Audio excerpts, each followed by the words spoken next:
Hello, this is Gavin Palmer with Hero Looking for Group, and I want to try to do some type of learning activity here and just walk you through the process. So here it goes.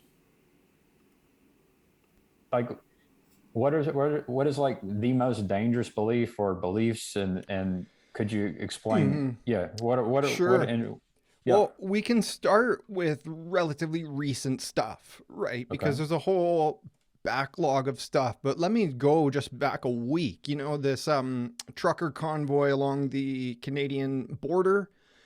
I'm in Canada. Okay. This is it's a right wing anti-vax movement. That doesn't mean everybody that's taken in by it is right wing, but the movement is what's called astroturfed. And that means like dark money and right wing ideas are funding the movement. And a lot of the leaders specifically, whether they're self-appointed or kind of like democratically supported as leaders of this movement, many of them are like white nationalists. There's a lot of white anxiety. There's a lot of white rage, right? And So when he says white nationalism and white rage and racism, he's using these words in an unfamiliar way. So for him, they are familiar, and he has a community that have read similar books where everybody is using these words in a certain way. And so basically, that, Pavlov's dog, right? I wrote about it in the Vampires and Zombies. And so we hear a word, we have these trained responses. And so, what is a white nationalist? And I don't think that when he uses that word, and whenever the critical race theorists use these words, that it means the same thing in their minds that it means to other people. And it's because we have different training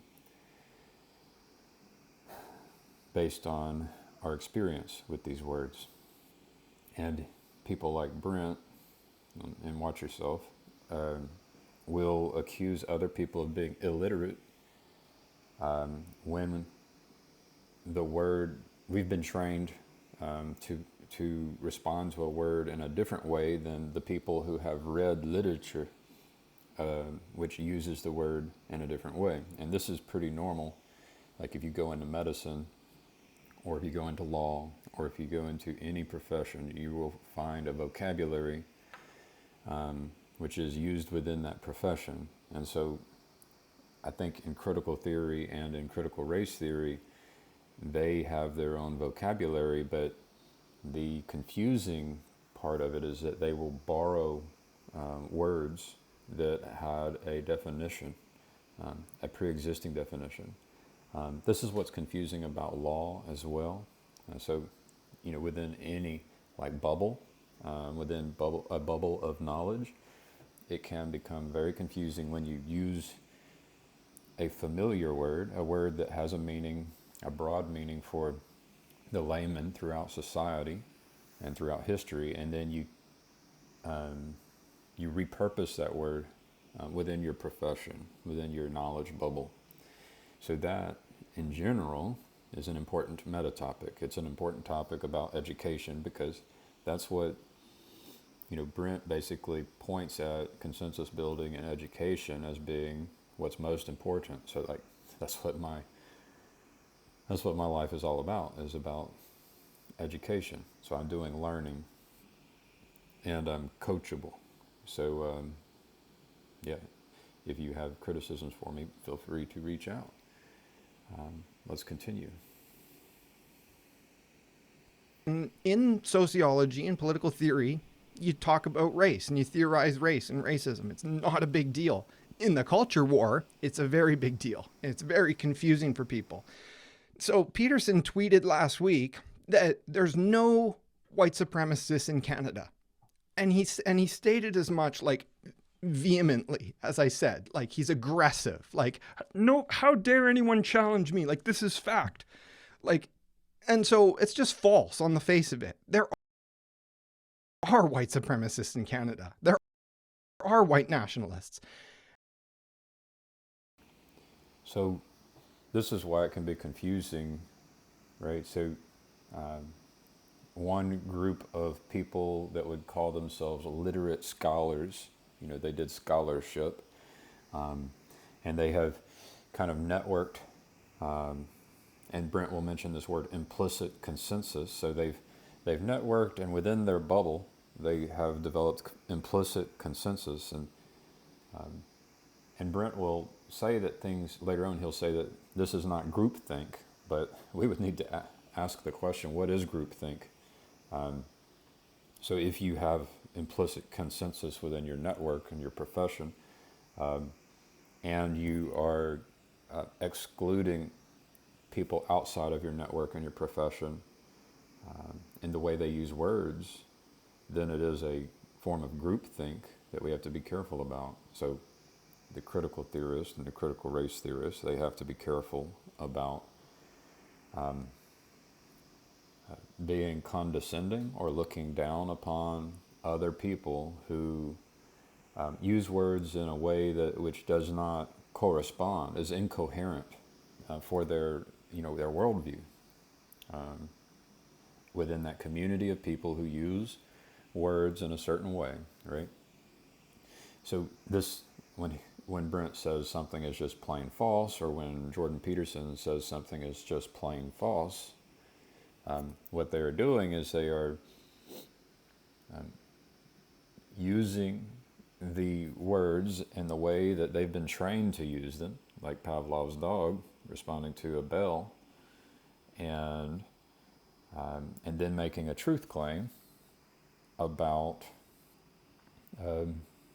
the way other people are using words. So they actually are both, like, they can both be saying the other person is wrong, and it makes sense to themselves and within their community, simply because one community is using, each community has different definitions, and this is why we can't do sense making and consensus building.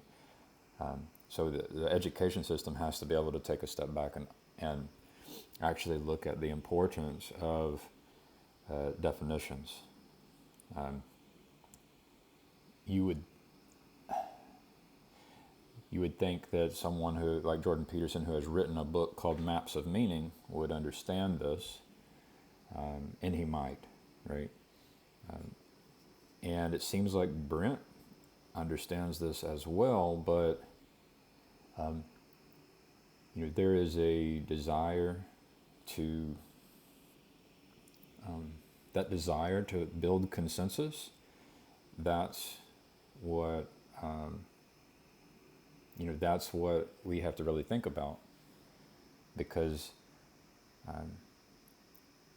you can desire to build a consensus about a meta topic, like the definition that we give words is important, and we can try to have consensus about that, or you could try to build consensus about some phrase like Canada has white nationalists and white supremacists. So that's a different level of analysis. And so, if you're trying to build consensus around this phrase about racism and white nationalism and those kinds of things, I think you're wasting your energy.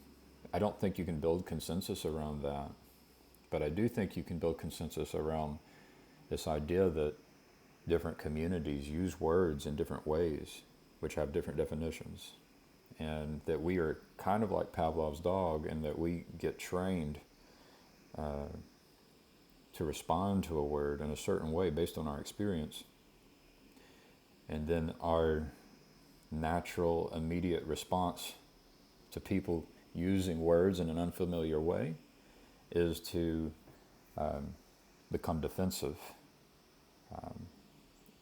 and I can explain that as well. It's in that blog post, but I'll continue. And sure, there's nuanced differences between the KKK and People who are worried about white replacement of populations, right? It's a spectrum. But there are fascists, there are neo fascists, there are white supremacists. In fact, I know personally a guy who's a white nationalist. And so, like he says all of these words, and every single word has a definition, right? So some people even identify as a racist. I don't know if people identify as a fascist, but even the people who identify as a racist will, like as Brent said, there is a spectrum. So the racist who wants to kill everyone of a certain race is different than the racist who wants to live with their people in their tribe. So those are two different kinds of racism, right? One of them poses an existential threat, right? So that's a very risky idea or ideology. And then the question is, well, how risky is the idea that of people wanting to live with their race, which I think is connected to this ideas like gentrification and segregation. So we could talk about gentrification and segregation. So this, you know, using a word generally that it just paints a broad stroke. We have to be careful about that for these reasons that I'm talking about regarding goals of education, and ultimately, I mean, I want to have peace on earth, and in order to do that, we would need to build some consensus. And one point is that words are powerful.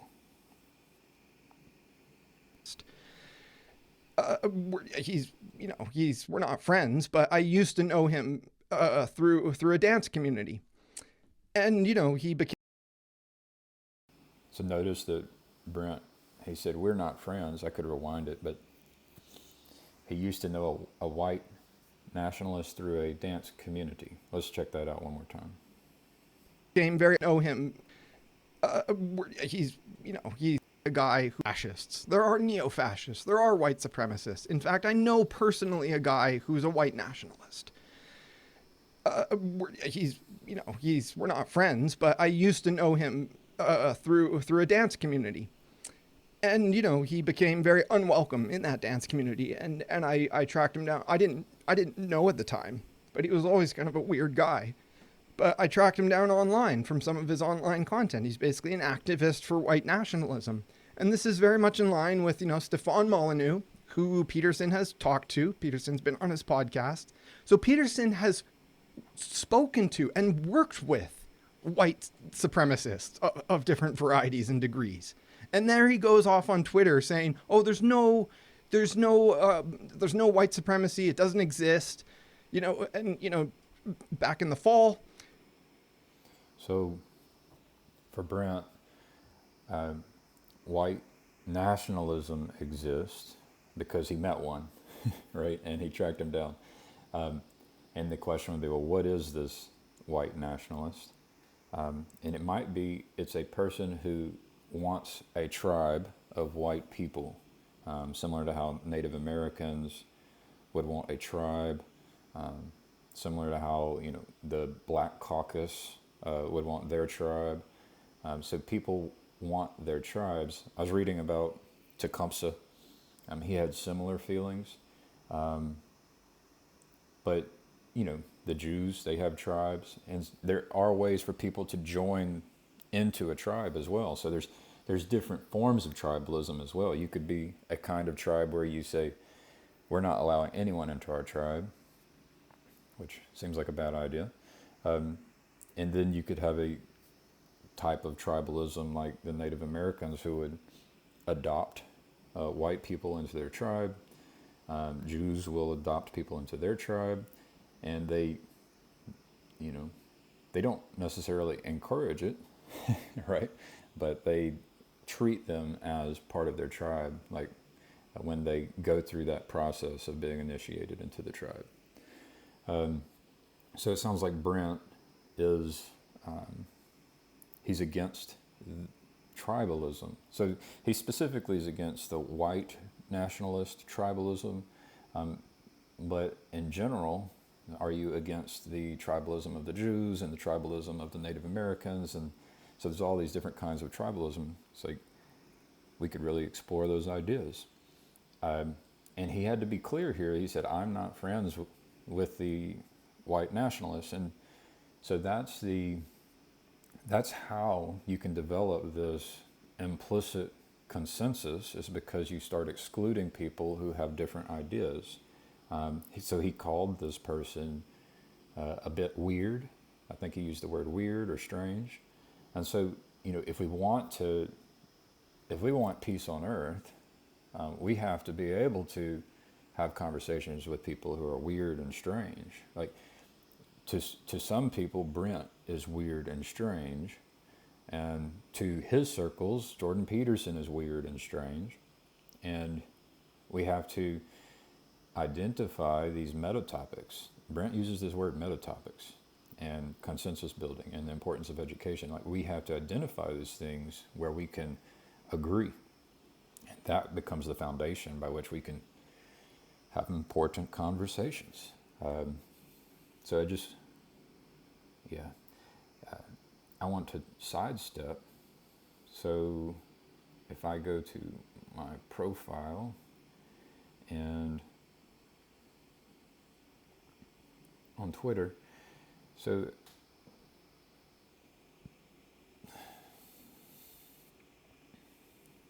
my last tweet is not relevant to this meeting, but or maybe it is. I could probably tie it in. So this abstract organization, this is Brent, and I said, I think critical theory is missing a field guide for being on the receiving end of criticism. The world will be a better place as we get better at receiving criticism. So I have criticisms for Brent, and I didn't give him any of the criticisms. I want to pause that. There we go. I didn't give him any of my criticisms in this recording that I did with him. I didn't give him any of my criticisms. And in this tweet, I did not give him any of my criticisms because he hasn't asked me for criticism. Like, I don't want to give criticism to him unsolicited. And I welcome your criticism. I try to make a point of doing that. I have a blog post. I have a process called Path Forward Policy where you can help me learn. That's Elliot Temple, where I got that idea or that phrase, Path Forward Policy.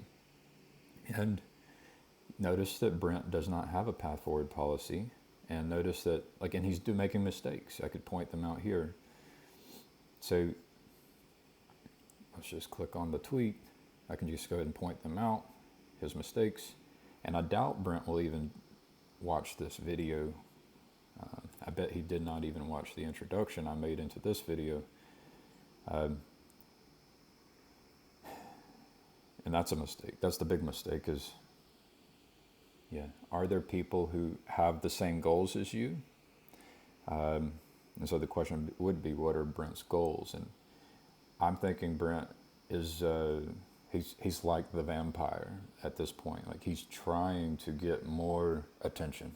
That's his goal. And he believes that getting attention is going to help because he believes he knows the truth and that he needs to speak truth to power. And there's people who are in totally opposite ideology land than Brent who have the same idea. And it's a mistake because they actually don't know the truth. They aren't even embodying the right way of being where you look for criticisms. So that's like the big truth. And I would say, don't be a vampire and don't be a zombie. Learn to fight that war within you, because this is how we do education properly. So, so his first tweet, he basically is mentioning Jim Rutt and David Fuller, who also don't have Path Forward Policy. And notice that Brent does not create content the right way. It's not serious content. He's just creating a lot of tweets, and it's because he's seeking attention. So it's an impatient way of producing content. Like he even said that if you want to do consensus building, it takes a lot of time. It takes patience. It's what I'm doing right now. This is, this is not going to increase my subscriber count, right? And then he talks about, he shares a link to this Heritage Foundation article about critical race theory, which I thought was, like, I don't know if he read it, but if he would have read it, I think he may have agreed with the first half of it. And then when it got to the impact that the Heritage Foundation, the Heritage Foundation says this is critical race theory, and they're within their bubble, right? And they have they're making the same kinds of mistakes that Brent's making and everyone's making. But they did a pretty good job of describing, from what I can tell. And I think Brent maybe would agree with how they described critical theory, critical law theory, and critical race theory. But once the Heritage Foundation writers got into the section where they said, well, this is how it's impacting society, that's when a person like Brent would not like what they had to say.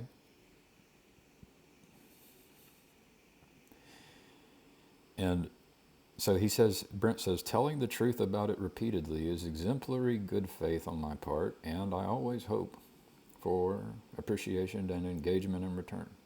So he's not actually telling the truth about it. He's just, he's not even providing good criticism, right?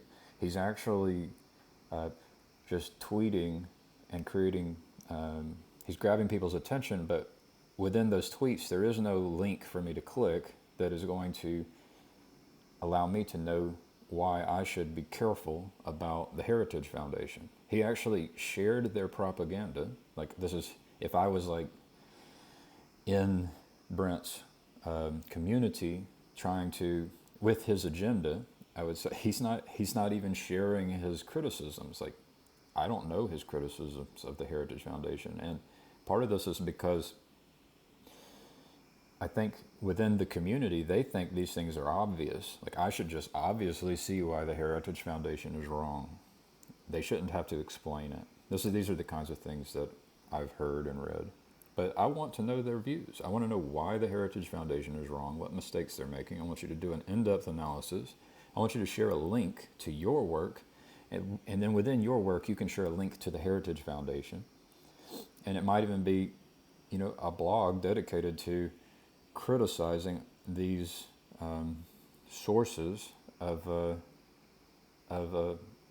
terrible mistakes from the worldview of Brent, right? So he's even doing it wrong. He's not being serious about his goal, and that's partly because his primary goal is to get your attention. His goal is not to educate you about why the Heritage Foundation is wrong and what mistakes they're making. So then, my response is, I think critical theory is missing a field guide for being on the receiving end of criticism. The world will be a better place as we get better at receiving criticism. So I posted that in response to Brent, Jim, and David. Jim and David ignored me. But Brent, he responds, the attacks on both critical theory and CRT are not criticism. They're entirely bad faith. There is no shortage of field guides either. They just get ignored or blocked. And so Brent could have shared links to field guides, right? I didn't share my field guide. I'm doing that now. Look, vampires and zombies. That's the field guide. That's how you do it. That's actually how you receive criticism, is by understanding this field guide. But Brent doesn't share it. And I didn't share mine with him either, because I just don't see him being someone who wants to receive criticism, because he hasn't actually learned how to receive criticism. He's only learned how to give criticism, right? Or to attack people who are on the wrong side, right? I think my wife asked, well, what is critical race theory? And so for the most simplistic answer, for someone like Brent and a lot of people, would be that they want equal outcomes. So one of their criticisms of the Heritage Foundation is that the federal government would withhold money if there was not an equal distribution of punishment within a school system. And the criticism from the Heritage Foundation is that that does not appear to be fair within the mind of the child who is not treated the same way that other people are treated because of their race. That's like, the child understands that's not fair. So that's a criticism of the answer to the problem of racism, right? So racism is a word within critical race theory, and I think it's the wrong word, but it is pointing out a real problem. But they don't have good problem solvers. And so the response and the answers to the problems have mistakes. And if you're not good at actually receiving criticism, like, so critical race theorists, so Brent says they aren't actually criticism, right? So that what I had just talked about, the question is that actually criticism? Did Brent actually read this article? When I had to go back and listen to this conversation with Brent. I've listened to it 4 or 5 times now. The first time, there was a perception, and then I had to open myself up and say, no, Brent has something to teach me. The second time, oh, there's a few things here that I'm learning, and I'm still resisting. So every time I listen to Brent, I'm learning new things. It's because I'm trying not to be a zombie, right? And as I create this, I'm trying not to be a vampire. I might lose some subscribers. So I don't think Brent is very good at receiving criticism. And this is the problem. Like, how do you do education? Well, you have to learn how to receive criticism. It's frustrating because, I know the answer to the problem, but people aren't actually looking for the answer to the problem, right? So Brent actually identified the problem, but he doesn't know the answer or the answers. There's lots of answers. Let's keep going. He had this viral comment saying anybody who talks about systemic racism, that it's low resolution thinking. I can tell you, any of the hundreds of books I'm aware of on systemic racism are not low resolution. So that's a good criticism. Now, whether or not Jordan said it is low resolution thinking, I think he did say that, right? I trust Brent, and I think I remember him saying that. And I think that the people who are writing about systemic racism, they are thinkers who are identifying problems. Many of them, I can't say all of them. And the reason why someone like Jordan Peterson can't, there are a lot of reasons why he can't actually come out and say something like, systemic racism is real, right? He can't say that. And there's a lot of reasons why he can't say that. And as part of some work that he needs to do, I would say fundamentally the reason he can't say that is because it's because of this Pavlovian training of the word racism, right? I understand it. I grew up where the word racism means Hitler. And Hitler means killing innocent people, lots of innocent people. Or racism means KKK, killing innocent people. And so the critical race theorists, and I need to go back and explain that to what I explained to my wife. So the low resolution mob wants equal outcomes, and it's because they aren't actually doing the deep analysis. It is low resolution. Like, the mob is doing a low resolution analysis, and they want equal outcomes. They haven't learned how to receive criticism. Now, there's an argument made by the Heritage Foundation in that article, which is the propaganda that Brent pointed me at.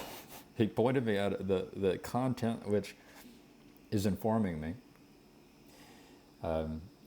which is not helping his cause. Um, they are suggesting that the founders of critical theory and critical law theory and critical race theory want to destroy these institutions. They want a revolution. And so when I'm reading that, I'm actually like, yeah, I do want a revolution. I want a peaceful revolution. I don't believe that the systems we have in place are good. Like, and I'd say that because I actually have answers about how these systems can be better. Right? Yeah. If you're the person who knows the answers because you're at like the end of the bell curve, and the rest of everyone else on that camelback, they don't know the answers. From their perspective, they actually think things are good, but because they don't have anything to compare it to. And so the critical theorist, critical law theorist, that are kind of the foundation or the grandparents or parents of critical race theory, I think they are smart people who wanted to create a revolution. The problem is they don't know what, like, once you destroy the thing, what do you replace it with? And you can't know what to replace it with unless you have learned how to receive criticism. You can't be a vampire and a zombie. So it is dangerous territory. These critical theorists, critical law theorists, they get a lot of things right. They are good at identifying problems. They're bad at identifying answers. But I think they have learned how to actually succeed at, their goal of destruction. Because destruction is actually easier than creation. Like I built this deck behind me, and I was able to destroy the deck in 4 hours, and it took me 4 months to create a new one. So I think Jordan Peterson is right when he identifies a general common sense truth like that destruction is easier than creation. But he is, he's wrong when he says that if he says all these people who talk about systemic racism are low resolution thinkers, he's wrong. He's like literally wrong, because as Brent pointed out, there's a lot of books, and a lot of those people are smart, and the people who founded critical theory and critical law theory, they are smart. They are not low resolution thinkers. Just in my small look into it, and even Brent, he's not a low resolution thinker either. He isn't good at receiving criticism. So he has a valid criticism of Jordan Peterson about him when Jordan Peterson said that, I do not think Jordan Peterson was being filled with the Holy Spirit. They're incredibly, dense and faithful scholarship.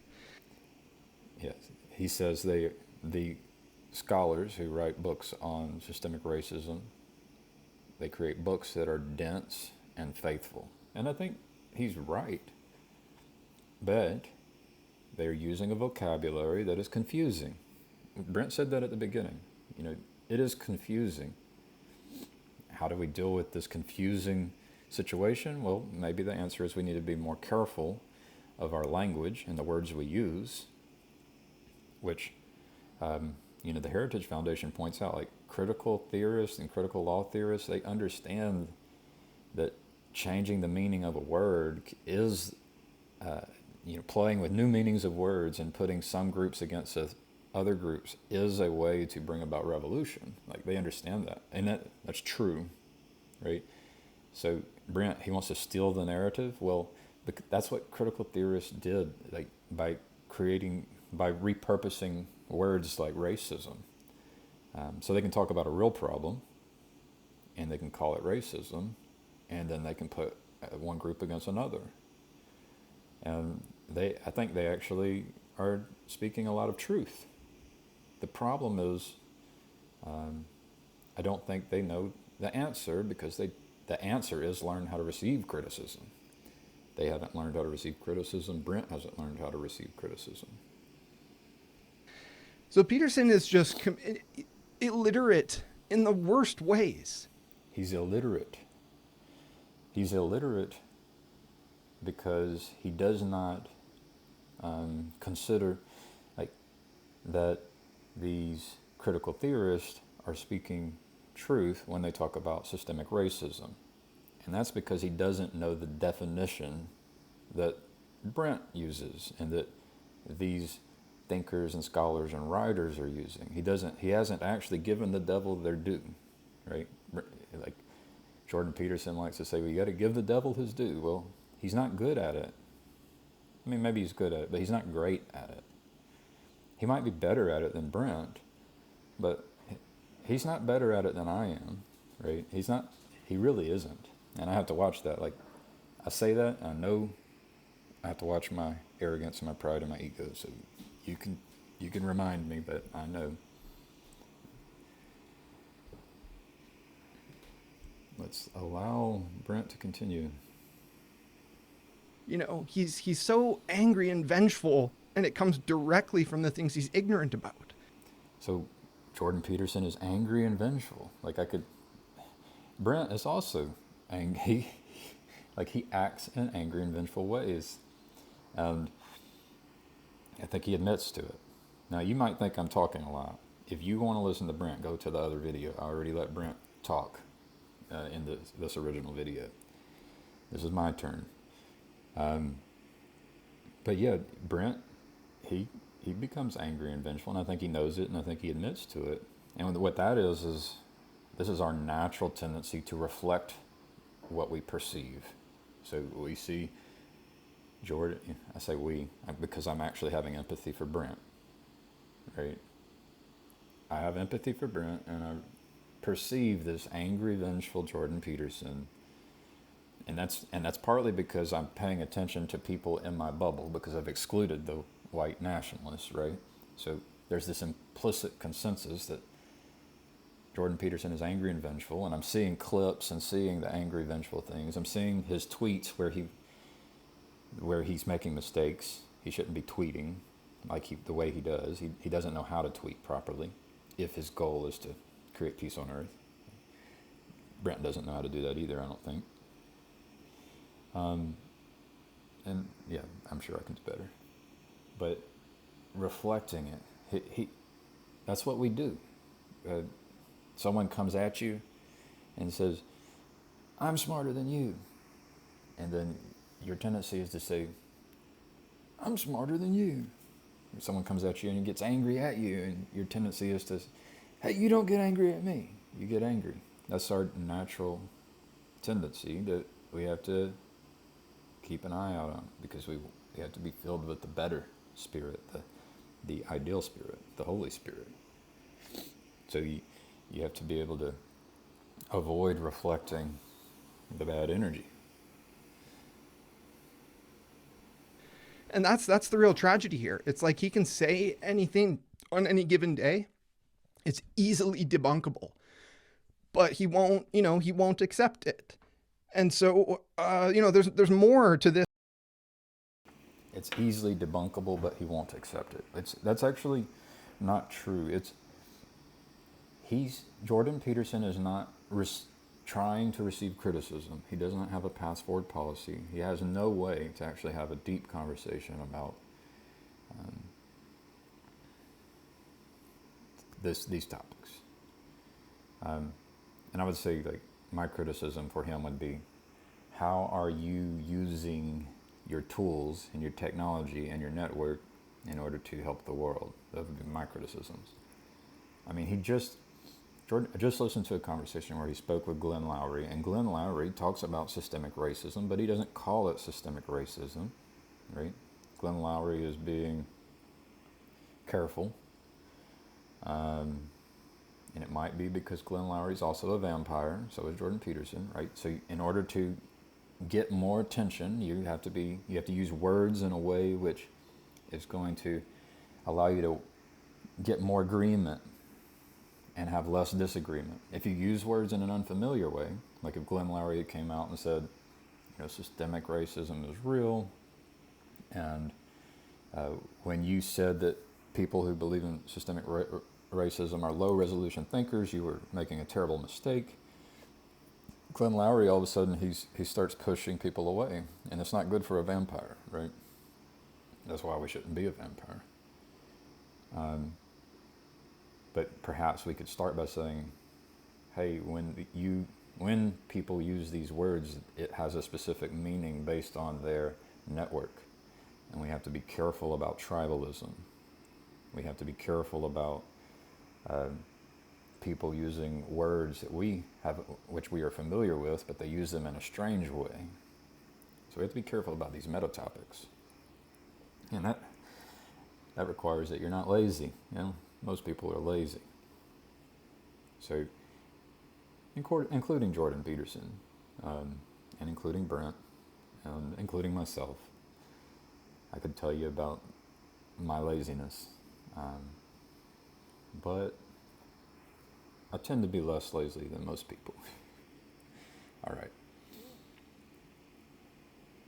Jordan Peterson there are criticisms for Jordan Peterson, but he's not looking for criticism, and Brent's not looking for criticism, but I am.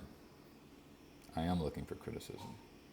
This particular talking point, I could go on and on, but you know, the race issue aside, he's anti-mandates, right? So the trucker convoy was part of the anti-mandate movement, which I thought he said anti-man, you know, because that's what he said, anti-man. Like Jordan Peterson is anti-man. And what's interesting is sometimes you hear things and things are said and there's a deeper meaning. Like God used Brent to say something there that's really true. Like, consider that. Like, Jordan Peterson is anti-man. And I think that might be true. Like, he is not the divine man. Like, he is a divine boy, right? Jordan Peterson is the puppet, the Pinocchio. He's a divine boy. He could become a man. He hasn't become a man yet. Well, I have to pause and be a father. It's probably good. I could come back and do another one. 10 minutes and 32 seconds. I'm okay with this. And I look forward to your feedback.